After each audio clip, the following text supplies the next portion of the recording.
Good afternoon, everyone. I'm John Jimenod, EVP of Production here at Angel Oak Mortgage Solutions. I'm here with Tom Hutchins. Tom, please introduce yourself. Tom Hutchins, President of Angel Oak Mortgage Solutions, and glad to be with everybody today. Yeah, Tom, it's been a couple of months since we last met, and a lot of exciting things have happened. We're going to talk about Q1 results, which great, and then current market, and then really what's the opportunity out there for the non-QM space. So let's talk about something really exciting, our Q1, non-QM results. First quarter was awesome. We did great. We year over year it was over plus 40%, and so we're just excited about the future. The market is still a challenge, but we've been able to streamline a lot of the things that we do and grow the business through we would say that there's still headwinds in the marketplace, and everybody on this podcast would know what we're talking about. It's, right. Things can still be a challenge, but even during that period, we had a great first quarter, so we're really excited for the rest of 2025 and beyond. And Tom, and talk a little bit also about, how technology's starting to play, Yep. what we're doing for Q2 and beyond, and just the efficiencies that we're bringing to that broker community. Yeah, well, I think a lot of people talk about technology. Yeah. I mean, has anybody heard the word AI? No. That's kind of what everybody's talking about all the time.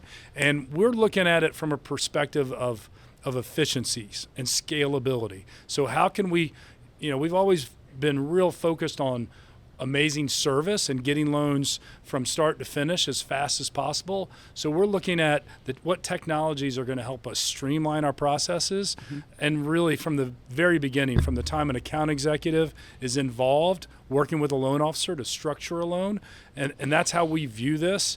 And we've been able to put technologies into our process that have really helped with that. And we've had some exciting numbers that we're probably going to share just on the amount of loans that we push through our system, and that technology is really helping us.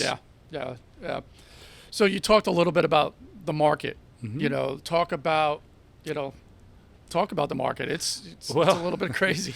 The current market, because it could change tomorrow. Yeah. So. Well, since we last did this, a couple months ago, it's volatile. Tariffs. Everybody knows that tariffs were announced on April 2nd, and what's happened to the market, and that's really the challenge that creates is just it's a pricing challenge because credit spreads, which are a big part of the securitization pricing model, they got wider due to uncertainty. So whenever there's uncertainty, credit spreads, they were in the 115 to 120 range.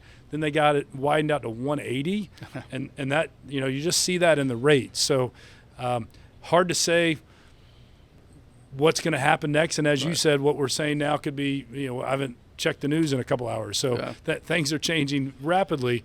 But all in all, I think the changes are going to end up being for the better for our industry, and that's what I'm optimistic about. Yeah, so you talk about better tariffs. The R word, recession, has been bantered about probably the last couple of weeks. What does that mean for not just originators, for non-QM space? Well, recessions have generally been good for the mortgage business. The way the Fed solves a recession is to lower interest rates. So if they lower interest rates, I think everybody would agree that's good for mortgages and good for housing. Of course, there's other things that we have to tackle, like home price affordability, but affordability can generally get better when rates come down. We'll see. But recession shouldn't scare anybody in our space. In fact, I'd say it's a little encouraging. Good. Yeah. So then we also have, you look at record home equity, right? Talk a little bit, we're talking a little bit about the opportunity, and we'll talk about how we can help, originators out there, but talk about the opportunity with home equity.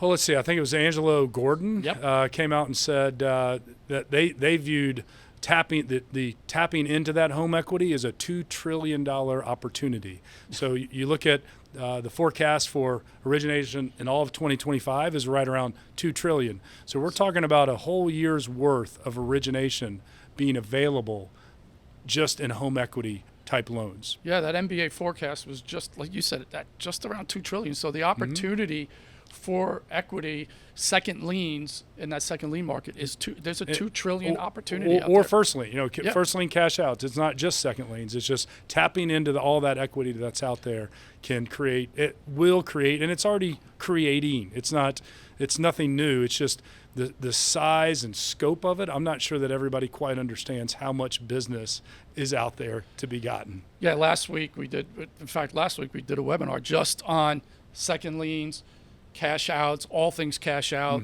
Talked about the equity in homes. I think the average homeowner has $315,000 worth of equity in their house. And that's tappable equity, Yeah, meaning you're right. they can borrow that much and still be at a 80% loan to value or less. Yeah. And talk a little bit about the credit card debt out there. So we're talking about there's all this equity. Let's talk about the other side of that equation, which is credit card debt. Well, as an originator, that to me would be something you should always be aware of is what kind of credit card debt is your customer base carrying, because those interest rates, 25% or greater. I think the number is $1.5 trillion in outstanding credit card debt right now. So any borrower who walks into your office for a loan and is sitting on thousands, tens of thousands of credit card debt, equity is the solution. If they're already a homeowner, some type of home equity line of credit or refinance or cash out is got to be part of the conversation. And again, $1 trillion plus in 25% debt makes the opportunity of home equity lending real. Yeah, $120+ billion in credit card fees and interest in credit card fees paid just Annually, last year. probably annually. Yeah. That's an annual number. Yeah. So let's talk a little bit also about the opportunity. Let's talk about what we can. Sorry, I'm looking at some notes here. Sorry. Well, I mean, the opportunity is the non-QM. The opportunity is really in the non-QM space, right. Whether it be through HELOCs that we've kind of touched a little bit on. We focus on the underserved market, which is the self-employed borrower, and I would say also the professional investor. So those are huge opportunities. The self-employed borrower, our HELOC, I think last month was almost 15% of our business last month, and it's a bank statement HELOC. Yeah. So it's that self-employed borrower. They're looking for large, tapping into large amounts of equity through a line of credit, and we've only had the product for a year, and yet it's 15% of our volume. Yeah, so you have a business owner who owns a home, who owns a business, and is looking always to grow their business. What better way to help do a bank statement, a self-employed bank statement loan, HELOC, to help improve their business. So and they business owners understand lines of credit, right? Because you build your business and you manage your business off of lines of credit, and so if they're sitting on all this equity on their personal residence, why not tap into that and use it to help grow their business? Yeah. And key is cash flow too for them. Absolutely, right. Without a doubt.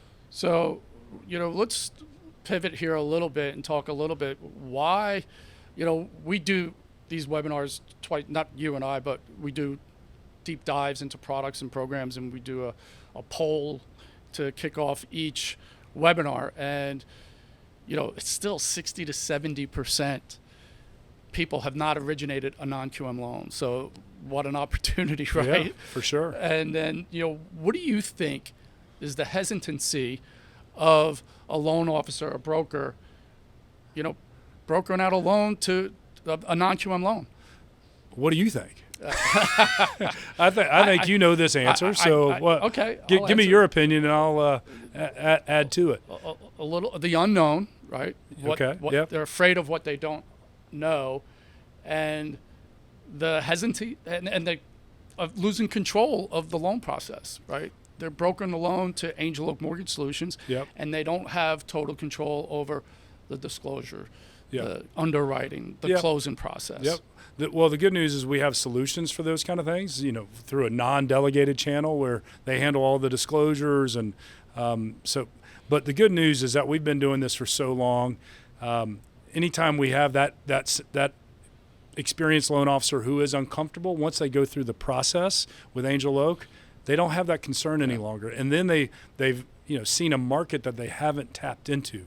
If 70% of our audience has not originated a non-QM loan, find our AE servicing your account and do a non-QM loan, because what most people come back and tell us is that that's a lot easier than I thought, and the number of contacts that they have in their own market is huge, but they've been passing on it because frankly they haven't had to worry about it. Agency refis have been enough, but we know that that's really not been the case for the last couple of years. And Tom, I was just looking at statistics last night about that new business applications, new business formations, and obviously since COVID it spiked, but it's not losing any velocity. I mean, there's still over 400,000 new business applications a month since COVID. So you're talking 5 million a year of newly formed businesses. Now, of course, we require them to be self-employed for a couple of years in most cases, but still, that pipeline has been building, like you said, since COVID. And I think a lot of that is just the ease in how you can set up a business. You and I could go do it and be self-employed the next hour online. So it's not a daunting project or process. So that's a big piece of it. But the gig economy, everybody knows about the gig economy. We've probably all ridden in many a Uber or a Lyft and understand that those people are supplementing their income, but yet when it's time to get a loan, can they use that income? Right. Well, generally through agency guidelines, they wouldn't be able to, but through non-QM, they might be able to. I want to back up a minute here. You talked about find an account executive, right? Let's talk a little bit about the tenure of an account executive at Angel Oak. Well, we just had a company-wide town hall yesterday, and it was really exciting just to see the experience. We kind of highlighted the experience in all facets of the business and all facets of the loan process.